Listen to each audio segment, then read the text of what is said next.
21व्या शतकातील बालकं मातृपितृ पाद्यपूजन करतात ही डांगे स्कूलची भव्यता आहे.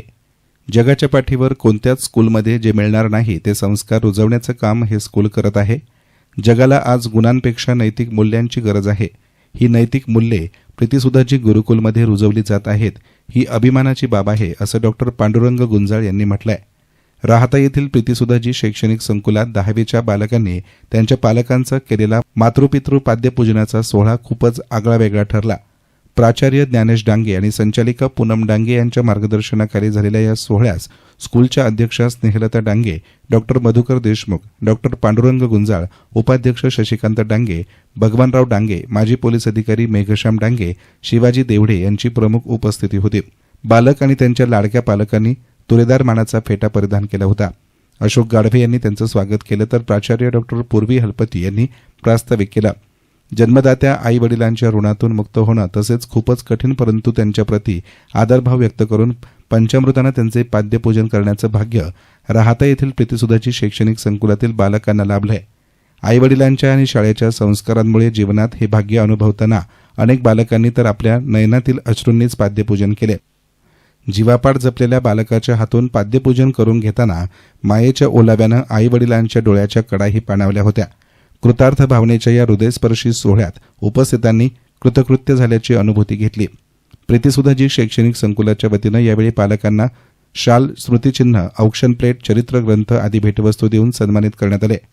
इयत्ता 10वीच्या विद्यार्थ्यांनी बोर्ड परीक्षेला सामोरं जाताना नवीन बदलांचे ज्ञान घेऊन परीक्षेस गेले पाहिजे. आईवडिलांचे आशीर्वाद असलेच पाहिजेत. या शाळेतून घडणारा प्रत्येक बालक हा कोणतेही आव्हानं स्वीकारणारा बनतो. मातृपितृ पाद्यपूजन सोहळा हा कृतज्ञतेचा सोहळा असून तो भाग्यानेच प्राप्त होतो असे विचार यावेळी प्राचार्य ज्ञानेश डांगे यांनी मांडले. शिक्षण क्षेत्रात दिव्य सोहळे करण्याची परंपरा स्वर्गीय प्राचार्य इंद्रभान डांगे यांच्याकडून प्राप्त झाल्याचे संचालिका पूनम डांगे यांनी सांगितले. अनुपमा डांगे, शोभा डांगे, मंगला डांगे, गंगोत्री देवढे यांच्या उपस्थितीमध्ये झालेल्या या सोहळ्यास कार्याध्यक्ष भगवानराव डांगे यांनी मार्गदर्शन केले. 10वीच्या बालकांना प्राध्यापक सचिन गीते आणि प्रीतम तोरडमाल यांनी तसेच काही पालक प्रतिनिधींनी उद्बोधन केले. कार्यक्रमात इयत्ता 10वीतील बालकांनी शाळा, शिक्षक आणि पालक यांच्याविषयी मनोगतातून कृतज्ञता व्यक्त केली. कार्यक्रमाच्या शेवटी स्नेहभोजनाचं आयोजन करण्यात आलं होतं. कोणत्याही पालकांनी काही करू नये. हॉस्टेलचे असो, डे स्कॉलर असो, तुमचे बाल्य या शाळेतील विद्यार्थी आहेत, ते एकमेकांचे सवंगडी आहेत, मैत्री आहे. कारण येथे महाराष्ट्रातून अनेक ठिकाणून व्यक्ती आलेल्या आहेत. डे स्कॉलरचे जे पालक आहेत त्यांनी त्यांच्या ओळखी करून घ्यायच्या आहेत.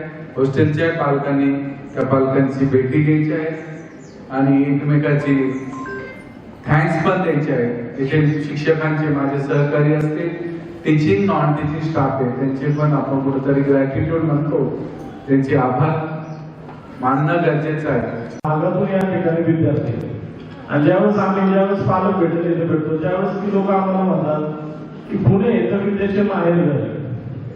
असं असताना तुम्ही तुमची मुलं इकडे एवढा लांब शिर्डीला कसं जाणार? त्यांना म्हणलो आम्ही पुण्यावरनं इथं आलो. याच्यातच हे उत्तर आहे की पुणे जरी विद्याचं माहेर घर जरी असलं तरी त्या माहेर घरासारखीच शिकवण या शिर्डीच्या या प्रांगणामध्ये दादाजींनी ज्या 2.5 करोडमध्ये सुरुवात केली आणि एक चांगले विद्यार्थी IPS, IAS भरपूर विद्यार्थी या शाळेतून घडलेले. माझ्या मुलाबद्दल सांगायचं म्हणलं तर 8वीला माझा पहिला संपर्क झाला दादाजींचा. आमच्या थेरगावतील पालक आहेत, त्यांनी मला घेऊन आले. त्यावेळेस मला दादाजींचा सहवास लाभला. त्यावेळेची गोष्ट सांगतो, बारणे आणि मारणे. मी सरांना म्हणलो सचिन बारणे, त्यांनी ऐकलं मारणे. म्हणलं मारणे नीट राहायचं म्हणलं ते मारणे की मारणे. म्हणजे सर तिथल्या तिथं पूर्ण महाराष्ट्रातील सगळ्या पालकांची सुद्धा त्यांना माहिती होती दादाची आणि प्रत्येक पालकाशी सगळं बोलून कुणाचा काय धंदा आहे, व्यवसाय आहे, अशा पद्धतीने ऍडमिशन द्यायचे. माझा मुलगा CBSE ला. मी ज्यावेळेस तिथं ऍडमिशन घ्यायला आलो त्यावेळेस पूनम मॅडमला मी धन्यवाद देईन की पूनम मॅडमने त्याचा गणिताचा आणि इंग्लिशचा जरा वाचन आणि लेखन घेतला असतो आणि मॅडमने मला सजेशन केलं तुमचा मुलगा काय CBSE चालू शकत नाही, तुम्ही जरा स्टेटला ऍडमिशन घ्या. मी तिथं सेकंदच निर्णय घेतला. म्हणजे मॅडमने त्याला पाहिलाय, मॅडमला काहीतरी वाटलं असेल की लगेच निर्णय घेतला, स्टेट बोर्डला ऍडमिशन घेतलं. आणि आज मला या ठिकाणी या शाळेत इतका अभिमान वाटतोय की माझा मुलगा परिपूर्ण इथे सरांनी जसं सांगितलं की जे मुलगे पक्के केले, अशोक सर असो, गीते सर आहे, भोसले महाराज आहे, बरे सर्व शिक्षक सर्व चांगल्या पद्धतीने या सर्व विद्यार्थ्यांना चांगले मोर्चे करण्याचा प्रयत्न त्यांनी केलेला आहे.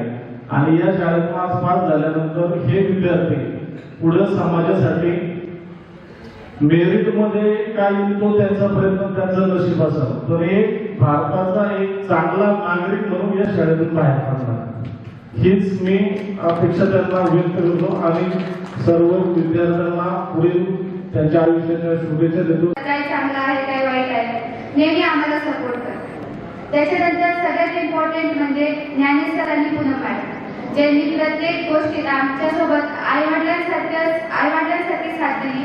आम्हाला काय चांगलं आहे काय वाईट आहे ते शिकवलं. आम्हाला वेळोवेळी ओढत राहिले जेणेकरून आम्ही चुकीच्या रस्त्यावरती जाणार नाही, भरकटणार नाही. नेहमी आमची साथ दिली. हे दोघं जर का नसते तर आज इथं बोलण्याची संधी कधी भेटली नसती. त्यांनी जर का दादाजींनी दिलेली पद्धती परंपरा जर का जपली नसती तर आज इथं बोलण्याची संधी कशीच नसती भेटली. सो त्या दोघांना खूप खूप मनापासून थँक्यू. त्याच्यानंतर अजूनमधून मध्येच खुसक्या सोडणारे, ओरडणारे म्हणजे आबा, ज्यांनी आमचा खूप लाड केला. आमच्या चांगल्या गोष्टींचं त्यांनी कौतुक केलं, चुकीच्या गोष्टींवरती ओरडले, जेणेकरून आम्ही इथपर्यंत पोहोचू शकलो आणि चांगले राहू शकलो. त्याच्यानंतर सर्वात प्रथम म्हणजे इथं मी गेल्या 4 वर्षांपासून आहे, पण मुलींमध्ये जास्त मिक्स होणं, त्यांच्याशी जास्त बोलणं मी पण ते इम्पॉर्टंट नाही केलं. पण ह्या वर्षी जेव्हा मी त्यांच्यासोबत राहायला लागली, त्यांच्यासोबत मिक्स व्हायला लागली, तेव्हा त्यांनी सगळ्यांनी मला खूप चांगलं त्यांच्यामध्ये मिक्स करून घेतलं. त्यांनी मला सपोर्ट केला. त्याच्यासाठी माझ्या सर्व मैत्रिणींना खूप खूप थँक्यू. आणि सर्वात इम्पॉर्टंट म्हणजे आमच्या पूर्वी मॅडम, ज्यांनी आम्हाला स्टार्टिंग पासून आमच्या बॅचसाठी त्या एक देवाचं गिफ्ट असं म्हणून त्या आमच्यासोबत राहिल्या. हम नाही सुधरेंगे, थोडा आवाज बिघडेंगे असं बोलून त्यांनी आम्हाला वर्षभर टॉट मारत राहिलं की तुम्ही माझं कधीच ऐकणार नाही आहात, तुम्ही कुठाने करणारच आहात. तर मॅडम, कुठाने करणं हा आमचा जन्मसिद्ध अधिकार आहे आणि तो करणारच. यस्तान मीडियासाठी प्रतिनिधी संदीप वाभळ, राहता.